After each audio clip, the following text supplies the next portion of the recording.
이 4차 산업혁명에 악의 씨앗을 뿌린 문제적 인물들 중에 유시민이라고 있어요. 여러분 아실려나 모르겠는데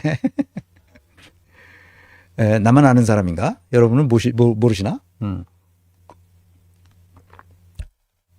유시민이라는 이 진짜 머리가 좋은 아주 똑똑하기 이를 데 없는 이 친구가 그러니까 2018년 1월 18일 날 JTBC에서 그 이 긴급 토론했어요. 가상 통화.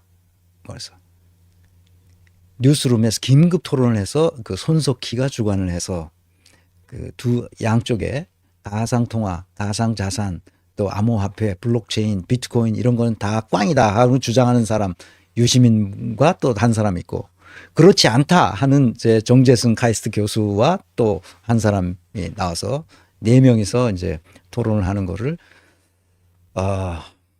손석희가 이제 사회를 보고 했어요. 이거는 1시간 20분인가 1시간 30분 정도 되는 건데 제가 그 댓글에다가 고정 댓글로 올려놓을 테니까 이게 한 140만 뷰가 넘었어요. 그러니까 많은 사람들이 봤을 거예요. 그때 이 토론에서 유시민 작가가 상당히 그 달변으로 제압했다기보다는 달변으로 마치 이긴 것처럼 그렇게 됐습니다. 그 유시민은 악의 씨앗을 뿌린 문제적 인물이라는 거예요. 굉장히 조심해야 됩니다. 그래서 요게 언제냐면 지금 6년 전이죠. 2018년 1월 18일 날 토론을 했는데 요걸 한번 보세요. TBS 라디오 김어준 뉴스공장에 나와서 2018년 1월 30일입니다. 그 토론이 마치고 나서 얼마 있다가 유시민이 말하는 가상화폐 얘기가 나와요. 한번 들어봅시다. 유시민이 어떤 입장을 가지고 있는지를 한번 들어보겠습니다. 이거 짧은 거니까 1분 13초짜리인데 한번 들어보겠습니다. 예. 이게 인류 역사상 있었던 수많은 투기 사건, 사기 사건 중에 가장 난해하고 우아한 사건이에요. 제가 이 비트코인이나 암호화폐나 블록체인에 대해서 잘은 모르지만 그러니까 보통 사람 시민의 시선으로 예. 이해할 수 있는 선까지 이해해 본 결과 예. 이거는 폰지 사기나 튤립 투기나 이거하고 근본적으로 동일한 사건이에요. 예. 그러니까 실체적인 가치가 제로인데 가격을 지탱하기 위해서 무한히 투자자를 끌어들일 수 있다는 전제를 두고 네. 이 시스템을 돌리고 있는 거거든요. 이거는 어느 시점에 가면 끝나는데 90대 중반에 다단계의 20대들이 엄청 끌려 들어갔던 거 기억나시죠? 네, 네. 그때 그 다단계를 설파한 사람들이 뭐라 그랬습니까? 이걸 유통혁명이라 그랬어요. 네. 중간 마진을 없애서 생산자와 소비자가 모두 이익을 보게 함으로써 이 자본주의 경제의 유통 시스템의 혁명을 가지고 올 수 있는 거라고 하면서 사람들을 끌어들였잖아요. 네. 모든 사기에는 명분이 필요해요. 근데 이렇게 문명의 혁신이라든가 또는 경제의 혁신이라든가 이런 거창한 논리를 끌어들이면 네. 왠지 내가 하는 투기가 가치가 있는 듯한 느낌을 줘요. 네. 유시민이 이렇게 시작합니다. 비트코인, 암호화폐, 블록체인에 대해서 잘 모른다 자기가.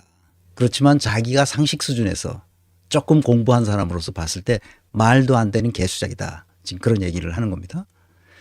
실체적 가치가 제로인 거다. 이건 폰지 사기고 튤립 투기와 똑같은 거다. 그렇게 말하고 있죠. 그래서 뭐 문명의 혁신이나 경제의 혁신도 없다. 이렇게 말하고 있습니다. 네, 뒤에서 얘기하겠지만 이중지불 문제를 깨끗이 해결한 겁니다. 이거는 폰지 사기도 아니고 튤립 투기도 아니에요. 이중지불 문제, 더블 스pen딩이라는 이 문제를 정보화 시대, 이 디지털 혁명 시대에 있어서 가장 중요한 문제를 해결한 겁니다. 그래서 난리 법석을 떠는 거예요. 이중지불 문제가 왜 그렇게 중요하냐? 그것은 은행을 필요로 하지 않기 때문입니다. 은행은 내가 또 다시 얘기하지만 은행은 이 흡혈귀들에게 빨대를 제공해주는 빨대 역할을 하는 게 은행이었어요. 지금까지. 자본주의 시스템이 지금까지 굴러오면서 은행은, 금융기관은 항상 흡혈귀들에게 빨대 역할을 해줬어요. 내가 은행원 출신이잖아. 내가 그걸 왜 모르겠어. 내가 이코노미스트는 아니었지만 한국은행에서 20년 물을 먹었잖아. 너무 잘 알지. 한국은행 사람들은 되게 보수적이에요. 왜 보수적이냐? 그 분위기도 보수적이에요. 중앙은행 직원들은 되게 보수적입니다. 어느 나라나 그래요. 특히 영란은행 같은 경우에 되게 보수적입니다. 엄청 보수적이에요. 우리 한국은행도 마찬가지죠. 그 구성원들의 특성이 그래요. 나같이 이렇게 우리 어머니가 그 사남매를 낳는데 내가 셋째거든. 우리 누님도 계시고 돌아가셨는데 그다음에 우리 형님이 있고 그다음에 내가 셋째고 내 여동생이 있어요. 그러니까 그 장남 스타일이에요. 장남 스타일. 한국은행은 내가 한국은행 들어갈 때마다 7, 80년대에만 하더라도 장남들이 주로 그 한국은행을 들어왔습니다. 시골에서 땅 팔고 소 팔아서 그 학교 공부를 시켜서 그러니까 한국은행이 들어온 거죠. 가장 안전한 직장에. 그래서 장남들이 집안을 일으켜야 됐다고. 우리도 똑같아. 나는 둘째, 그러니까 남자로서 둘째잖아. 우리 형님은 항상 가족 전체와 뭘 생각해. 일가 친척들 전체를 항상 생각해. 근데 나는 생각할 필요가 없지. 형님이 그걸 다 하니까. 나는 그냥 내가 하고 싶은 걸 내 뜻대로 하면서 살아왔잖아. 그런데 시골에서 공부해가지고 서울에 와가지고 한국은행 들어와서 그 집안을 일으켜야 돼 생각한 사람은 가장 안전한 한국은행에 들어온 거지. 다 장남 스타일. 다 보수적이고 다 그런 사람들이야. 그래서 잘 혁신이 일어나지 않아요. 그런데 놀랍게도 이 사토시 나카모토라는 말이 이분이 그 백서를 처음에 냈잖아. 그 백서의 첫 번째 이슈를 더블 스pen딩 문제를 해결했다는 것으로 시작합니다. 놀라운 거예요. 피어 투 피어. 일렉트로닉 캐시를 주고받을 수 있다. 어마어마한 거죠. 이 문명의 대도약을 일으키는 거예요. 유시민은 비트코인도 모르고 암호화폐도 모르고 블록체인에 대해서도 잘 모른다는 말이 정직한 거예요. 모르면 떠들지 말아야 돼요. 그런데 잘 모른다고 해놓고 계속 떠들어. 말도 안 되는. 보통 사람이 아닙니다. 유시민도. 자, 두 번째. 이제 4년이 지났어요. 2018년에서 2022년으로 4년이 지났는데 이때 또 라디오에 나서 표창원과 대화담을 하는데 한 2분 50초, 3분도 안 되는 요 영상을 여러분들에게 보여드리겠습니다. 이번엔 무슨 주장을 하는지를 잘 보십시다. 도박이라고 생각하고 있는 거예요. 그 무시무시한 생각이죠. 근데 처벌을 해야 되는데 왜 처벌도 안 하고 있냐. 그래서 이걸 못하게 해야 된다. 아직도 그 생각을 하고 있는 거예요. 22년에. 놀랍죠. 계속 내 말이 틀렸으면 좋겠다고 하죠. 틀렸습니다. 무관하면 블록체인과 무관하면 암호화폐라고 부르질 않아요. 암호화폐라고 부르는 것은 다 블록체인 기술을 써야 돼요. 그러니까 그걸 모르고 있는 거예요, 지금. 네. 유시민이 이렇게 무식할 수도 있는 겁니다. 여러분. 앞으로 4년 후에, 2년 남았네요. 4년 주기로, 비트코인은 4년 반감기로 해서 반씩 이제 채굴량이 줄어드는데, 그래서 2140년까지 계속 이제 채굴할 수 있게 돼 있어요. 그래서 다른 방법이 없습니다. 채굴해야 됩니다. 그런데 채굴한다는 것은 여러 가지 문제도 있고 해서 그것을 개선한 프로젝트들이 지금 계속 나오고 있거든요. 약 한 2만 종의 그 프로젝트가 계속 지금 되고 있다고 해요. 2만 개 말하자면 코인이 그렇게 새로 나오는 거죠. 제가 듣기로는 그렇습니다. 근데 유시민의 얘기의 가장 큰 문제가 뭔지를 생각해 보겠습니다. 아까 얘기했던 더블 스pen딩, 그러니까 이중 지불 문제. 이중 지불 문제가 뭐냐 하면 내가 그 디지털의 특징은 카피를 하면 원본과 카피본이 똑같잖아요. 어떤 게 원본인지 카피본인지 알 수가 없어요. 디지털이기 때문에. 0202로 나가는 거 똑같단 말이에요. 그래서 내가 어떤 디지털 머니를 가지고 있으면 그 디지털 머니를 그 홍길동에게 보냈고 100만 원을 보냈어요. 디지털 머니로. 그런데 내가 다시 한번 복사해. 그럼 디지털 머니가 나한테 또 생길 거 아니야? 계속 생기겠지 나한테. 그래서 내가 홍길서한테 보내고 홍길남한테 보내고 홍길북한테 보낸단 말이야. 왜 그렇게 안 되겠어요? 그런데 그렇게 디지털 머니 그러니까 일렉트로닉 캐시는 복사하면 그것으로 계속 이게 얼마든지 그 복사해서 쓸 수 있기 때문에 소위 말하는 더블 스pen딩 이중 지불을 막을 수 있는 길이 없어요. 그런데 블록체인 기술에 의해서 그렇게 할 수 없도록 만들어 놨단 말이에요. 놀라운 기술이죠. 그래서 이제는 은행을 필요로 하지 않아요. 왜 은행이 필요하냐면 그 이중 지불 문제 때문에 그러는 거거든. 일렉트로닉 캐시 문제가. 그래서 그 내가 얼마나 소유해 있고 상대방의 돈을 붙였는지를 분명하게 알게 해 주려면 은행을 거쳐야 됩니다. 반드시. 그래서 송금을 하는 거예요. 은행을 끼고 송금을 하죠. 그래 미들맨이 있는 거예요.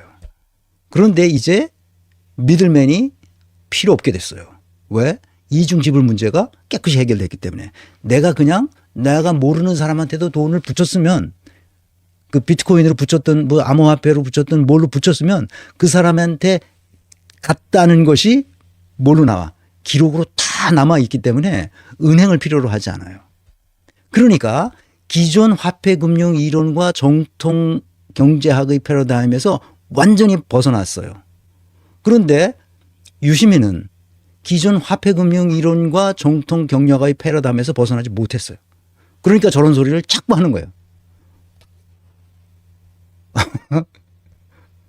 큰일 났어요. 그러니까 한번 자기가 습득한 패러다임 속에서 자기가 습득한 경제학적인 한계 안에서만 생각을 해. 그래서 자기가 볼 때 이거는 아닌 것 같아.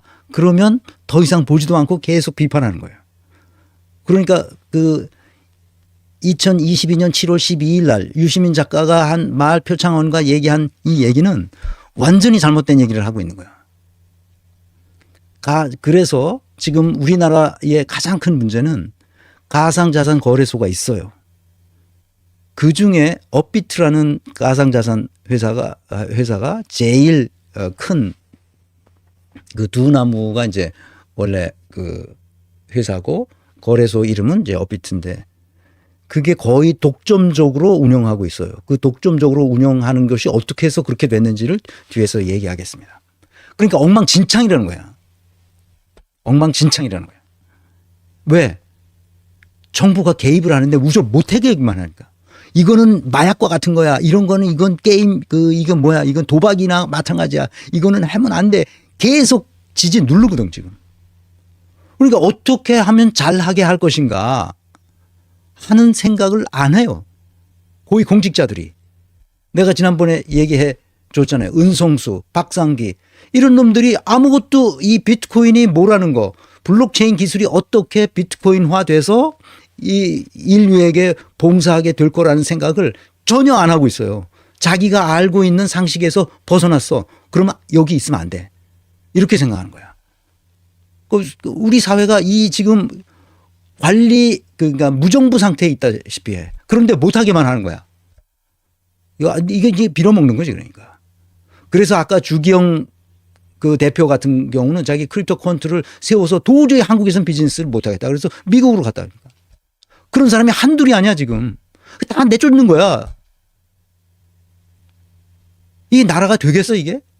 언제서부터 이랬냐? 문재인 때부터 그런 거야. 문재인 때부터. 2018년서부터 유시민이 저렇게 2018년에 떠들고 나서 아주 심각한 2017년에도 그 박상기가 이거 거래소 다 문 닫아버리겠다. 자기가. 그랬더 어이쿠야 큰일 났다 이래가지고 다 떠났다니까. 지금 우리가 해야 할 일은 뭐냐? 지금도 늦지 않았어요. 블록체인과 크립토의 세계가 건전한 산업 생태계를 형성할 수 있도록 국가가 나서야 돼요. 지금 트럼프도 생각이 바뀌었잖아 완전히. 제1기 트럼프와 지금 2기 트럼프는 완전히 바뀐 사람이 됐어요. 그렇게 학습이 일어난단 말이야. 옛날에는 저거 사기다 이렇게 했던 사람이잖아요. 트럼프 1기 때는 저거 사기다 이랬는데 지금 이익에 들어와서 이것이 미국의 그 전략적 비축 자산으로 만들어야 된다. 이 비트코인은 다 미국 거다. 이거는 미국에서만 생산하게 만들어야 된다. 미국이 다 싸서 어떻게 하겠다. 미국의 이 재정 적자 부채 문제가 심각하잖아. 이 문제를 이걸로 어떻게 해결할 수 있는 길을 지금 경제학적으로 정리하고 있어요. 미국이 금을 제일 많이 가지고 있잖아. 근데 이 금을 대체할 수 있는 거라는 걸 아는 거야. 그래서 이게 디지털 금이다. 금보다 훨씬 더 유용하지 이게. 그래서 은행이 없는 지역과 국가에게 은행이 없어도 은행이 있는 것처럼 할 수 있게 만드는 길이 열린 거예요. 지금 전 세계에 은행이 없어서 고통받는 그것을 unbanked people이라고 그러고 unbanked country, unbanked 시골이 은행 점포를 운영하려면 막대한 돈이 필요한데 막대한 돈을 그 은행을 이용하는 사람들에 의해서 그 유지되는 거란 말이야. 내가 은행에 가서 뭘 하나 하든지 간에 거기에는 내가 가서 은행과 어떤 거래를 함으로써 거기서 그 은행이 다 떼어먹는 거거든. 그래야 그 점포가 운영되기 때문에. 그러니까 고객들이 다 은행 점포를 먹여 살리고 있는 거라고. 고객들이 은행을 다 먹여 살리고 있는 거거든. 뒤에서 얘기하겠지만 은행이 필요가 없어요. 고객이 먹여 살릴 필요가 없단 말이야. 은행이 없는 지역이 그렇게 많아. 모로코, 베트남, 이집트, 필리핀, 멕시코 이런 나라들은 그 unbanked people, unbanked population이 71%, 69%, 67%, 66%, 61% 이런 식으로 인구의 대다수가 은행 계좌가 없이 살아가는 거야. 근데 이런 휴대폰은 다 있잖아. 휴대폰. 은행 점포를 매겨 살리기 위해서 우리가 거기에다가 돈을 낼 필요 없이 휴대폰 하나만 있으면 돼야 된단 말이야. 은행 점포가 있을 필요가 뭐가 있어. 그러니까 앞으로는 은행 없이도 할 수 있도록 한 것이 뭐야? 이 비트코인이야. 우리가 지금 자본주의 세계에서 살면서 이 이중 지불 문제 때문에 은행을 끼고 있어야 되거든. 근데 은행을 끼고 있으려면 은행에서 그 은행을 유지하기 위해서 엄청난 돈이 들어가는데 그것을 우리가 다 내고 있는 거야. 이해하셨죠? 이거 다 설명하려면 시간이 또 많이 가. 또 2시간 되려나. 1시간이 벌써 넘었네. 그래서